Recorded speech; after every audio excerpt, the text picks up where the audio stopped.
So today we have an inverter from Leesky or Leesky. So let's open her up. Manual pure sine wave inverter. This is a 12 volt, 1500 watt. Let's see. These almost feel like silicone, but I'm not sure they are. No, PVC, 105 degrees max. Not sure what size. Look pretty beefy. I guess this is some kind of ground. Oh, okay, we've got a remote. All right. Now, the thing I'm noticing right away, this thing looks huge.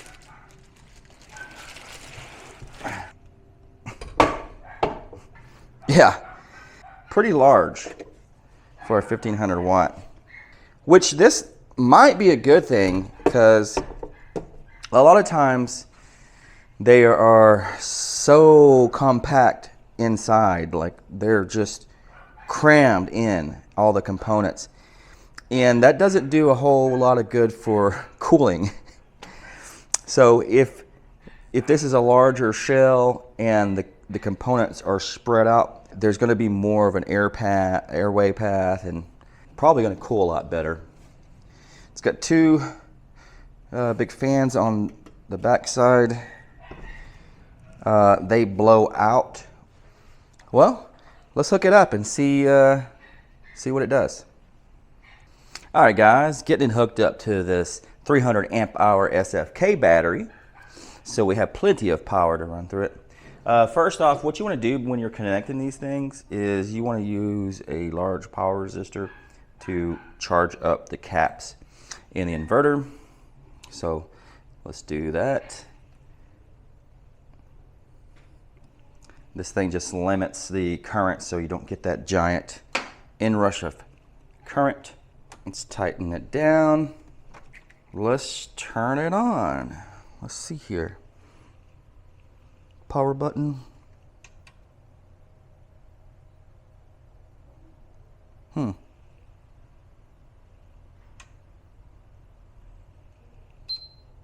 Okay, I had to hold the power button. Okay.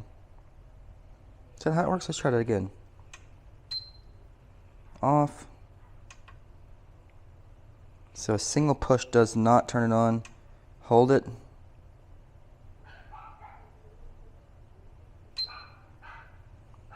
Interesting.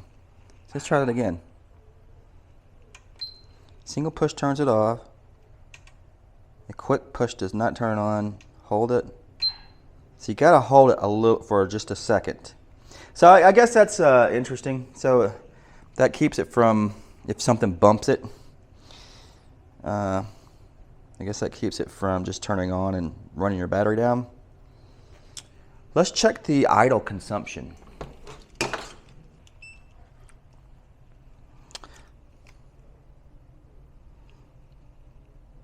Oh, so about 300 milliamps, which translates into, so about 4 watts idle consumption. That's pretty good. Yeah, so we're just showing the voltage here on the screen, the output voltage, the frequency, how many watts, and there's like a little load meter here. I guess that means it's pure sine wave, which it probably always is pure sine wave. All right, so let's find a load. So I've got a heater that I use all the time. On its maximum, this is a 1500 watt heater. So this should basically max this guy out in its continuous running mode. Here we go. 780 watts we're pulling. If the fan immediately comes on, feels like there's real good airflow. It's not super loud. All right, so we're at 780 watts. Let's go bigger. So now we're on the medium setting on the heater, 940 watts. Let's go bigger. That's the highest setting. 1520 watts. So technically we're exceeding the max continuous power. Well, now, oh, okay, it's kind of fluctuating between 1500 and 1520. So we're pulling more than 100 watts from the battery. I just checked it with the meter, and it's exceeded my 100 watt limit on my meter. So I'm gonna pull up the app for the battery. All right, guys, here we go. I don't know if you can see this. Pulling 135 amps from this battery.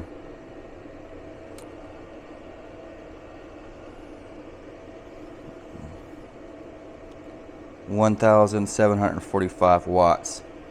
So we're outputting 1520 watts, and we've got 1750 roughly. We're losing 250 watts in the conversion. Let's see if we can do the math. Showing it's 85% efficient. It's warm, but not anything I would call hot. So let's try to let's push it. Let's plug in a fan. Got 660 watts. These wires are definitely warm. I would probably recommend upgrading these if you're going to max this out continuous all the time. These are getting hot enough to where it's starting to become uncomfortable to hold. Yeah, that's definitely pretty hot. Can we push it even further? 1680, it's still going. 1720. It's still going. We're pulling 156 amps from the battery. All right, I'm gonna back it off. Yeah, my biggest concern really is these cables are pretty warm. That's pretty impressive, actually. So no overheat. There is actually like a little, I don't know if I can see it from an angle. There's a little temperature icon in here. I guess that's going to show up if it starts to overheat. There's an icon for I guess warnings or something. That's not on. There's another one here. I'm not sure what it is. All right, well, I'm curious when the fan turns off, and then at what load does the fan come on. So like, can you run smaller loads without the fan coming on? So I'm gonna let this thing set and cool down, and then we'll test the smaller loads. All right, guys, so it's all shut down, cooled down, fans off, the converter's still on. So let's just try to charge something like my tablet. It's not even really registering any wattage here, so that's a real low load. Let's try the USB ports and see if that works with my phone. Yeah, it does. Okay, charging just fine. Still showing no watts there. Let's try hooking up the fan. Should we do that? Should we do the fan? You know what? Let me get my laptop. Yeah. Let's try charging the laptop here.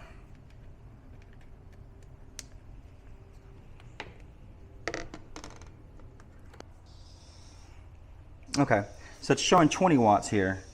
So we're charging my MacBook with 20 watts. And it's still completely silent.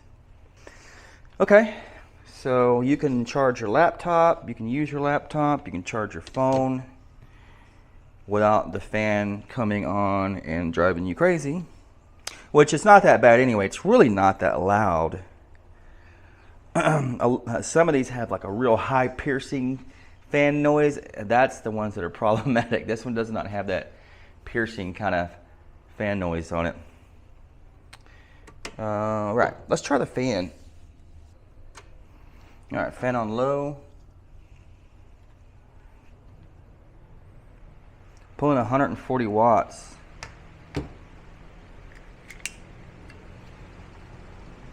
For fan on low.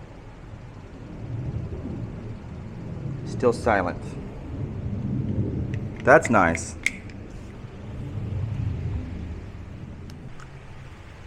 Let's try fan on medium. 160 watts. Still silent. Liking that a lot. Fan on high. 180. I saw it hit 200 just a second ago, but still silent. Pretty cool. So still silent. So let's try. I've got this heat gun that says 525 watts. I feel like that's going to push it over the edge, but we'll try it. Not necessarily push it over the edge of how much power this can deliver, but when it turns the fan on is what I'm talking about. So that's on cool, and that's hot. So we're at 540 watts. This is pretty cool, guys. 540 watts, still silent. And it's pretty warm out. It's got to be in the 90s right now outside, just ambient temperature. Wow. Yeah, so you can run some pretty basic stuff without this thing being loud and obnoxious. Like, you know, you could be running your TV, probably your refrigerator, some other basic kind of appliances and whatnot. So probably something around 600 plus watts. This thing's gonna want to turn the fan on. That's pretty good, actually. That's really good.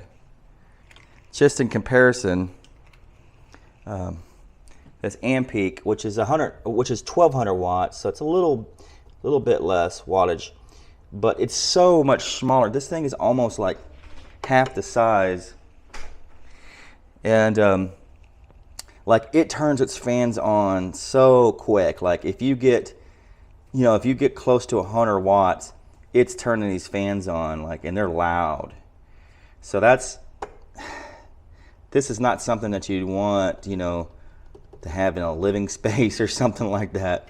This would absolutely drive you up the wall.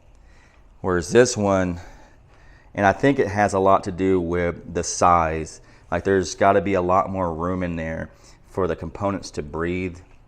There's also a lot more, surface area to heat sink off the heat. Yeah, I like that. That's actually a big plus. Is we were able to run over 500 watts of power without this thing having to turn the fans on. All right, so next up, I want to run some power tools.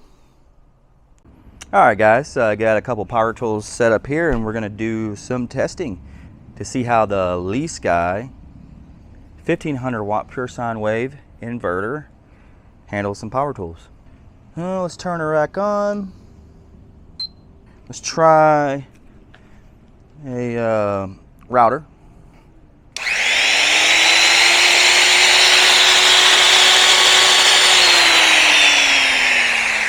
Not even a problem at all. Took about 280 watts.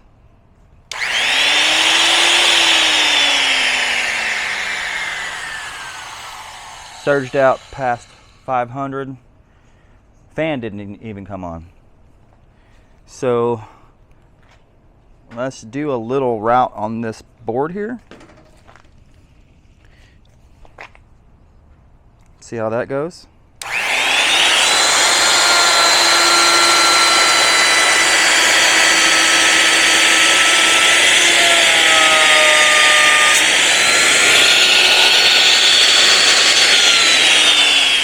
Yeah, easy. Oh, nice. No fan on yet. Not hot. Routed perfectly fine. Let's try skill saw. Ignition.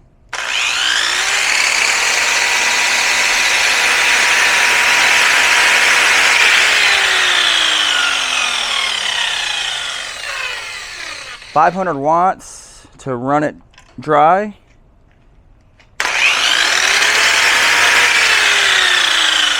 Like, peaked up to 900. Let's cut a board. I'm gonna try to see if I can see how many watts it uses while I'm cutting.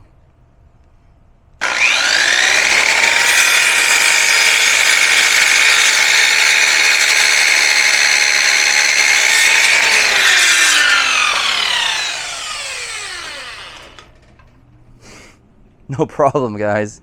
It's pretty impressive. So I saw it peak up to 640 watts when I was actually making the cut. Fan didn't jump on. So silent right now. I'm actually digging this inverter, guys. Okay, what else? What else should we run? Leaf blower? Yeah, let's do a leaf blower action.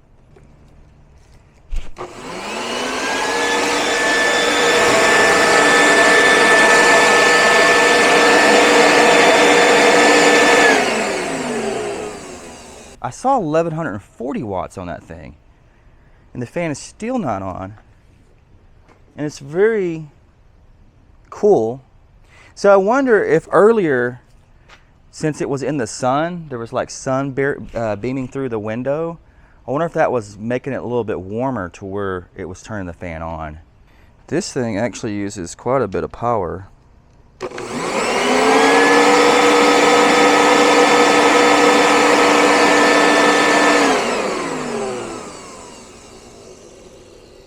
No fan on.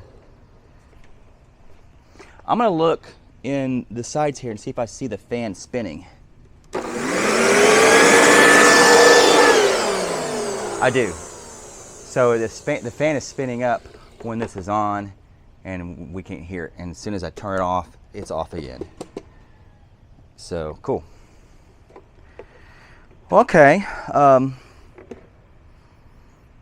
So I guess the last thing I want to do is I want to play with the little remote feature. So we'll plug that in. All right. So there's the little remote. Obviously handy for if you have this in a, you know, an RV or maybe, I guess even an off-grid cabin or something like that. So let's turn it on. Okay, so you got to hold the button and then release. So you got to hold it for a couple seconds and then release. Lights indicating full battery power and a fault light. Pretty straightforward. So let's see. Let's turn it off. And then I'm going to turn on the saw. No power.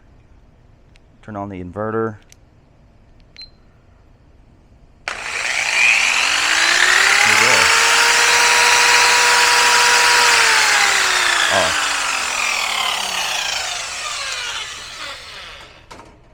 Good deal.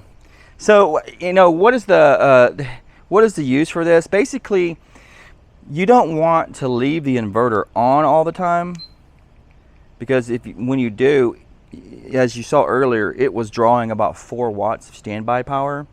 So if you leave it on all the time, if you like, this is your cabin or this is your RV and you're not using it, you don't want this thing on, because it's going to drain your battery down, you know, over a time, you know, maybe over a day, a couple of days, or depending on how big of a battery you got. That's a big battery. It's a 300 amp hour battery. But eventually, over a course of time, it's going to drain your battery down when you're not even using it. Now, of course, if you've got like a refrigerator that you're running off this, well, you're going to have to leave it on, because you want your refrigerator to not go off. I think that's going to be it for this video review. My conclusion, I think it's a good unit. I'm not familiar with the brand, and I don't know that they have a great reputation yet. I kind of suspect that these guys are maybe have something to do with the Dell inverters that have been out for a long time. I don't know that for sure. It's just speculation on my behalf, but it seemed like I've seen these sold by stores that also sell the Dell. The thing that I really like about it is, even though it's large and it's going to take up, you know, some space, I think that's going to make this thing last longer and operate cooler and be more quiet. So I think that's a plus. I definitely do like how quiet and robust it appears to be. I like the GFI plug over here, but that's an interesting feature. I haven't seen that. That's kind of a good selling point. Anyways, I guess time will tell if the longevity is there in this product, but so far it seems like a good product. But I'll catch you in the next video.